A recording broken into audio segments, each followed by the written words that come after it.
Hello, my name is Suraj, and I'm the main sound designer or sound person for Where's My Mind.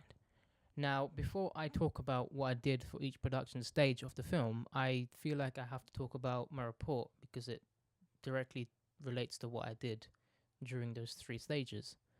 Now, my report was very technical in its process. I looked at sound designers' various effects and what they did and what effect it would have on the sound or the dialogue, and it was very technical, which was my intention originally.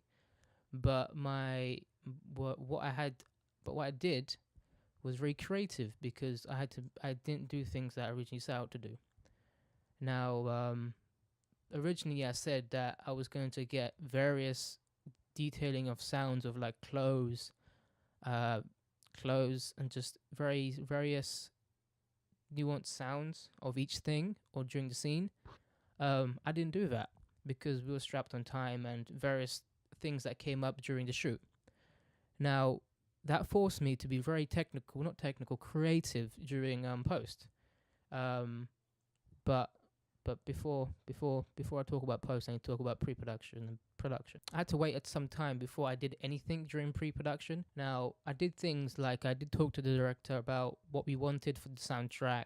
When the scriptwriter had done his job and finalized the script, I sat down with the director and I did a script breakdown and talked about what we may need during post, which will help us to create this like natural world that I intended to set out to do.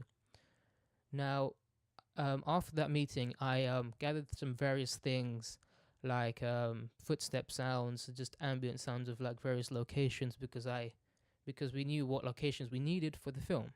So, for example, I went out and recorded some park or park ambience.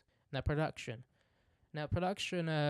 is an interesting one because I set out to just record everything for that scene, and I never did that. I did do some of the things I intended to set out, like getting ambience of the location, so it's not just no dead space during the pauses between the dialogue.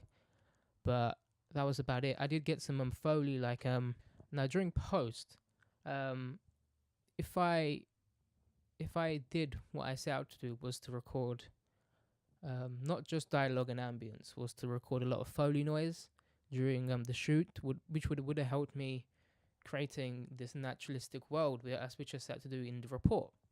I never did that because it was just stuff happened during the shoot that I never got the time to do these kinds of things, which I intended to do.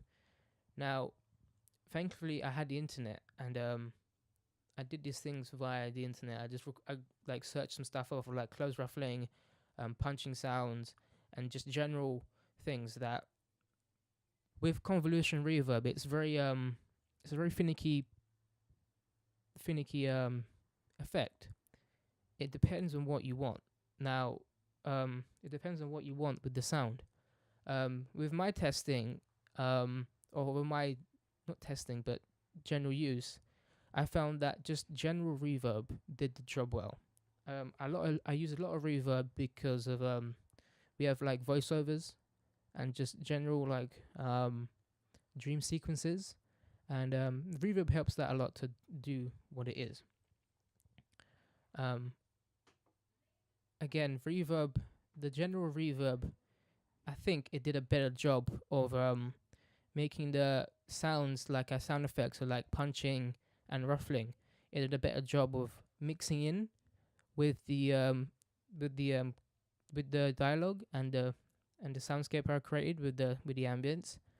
But convolution reverb was a very time consuming effect, which led me to do some of the effects with convolution, which helped it. But most of the effects or most of the sound clips have just general reverb, just generic reverb, which I think it did the better job.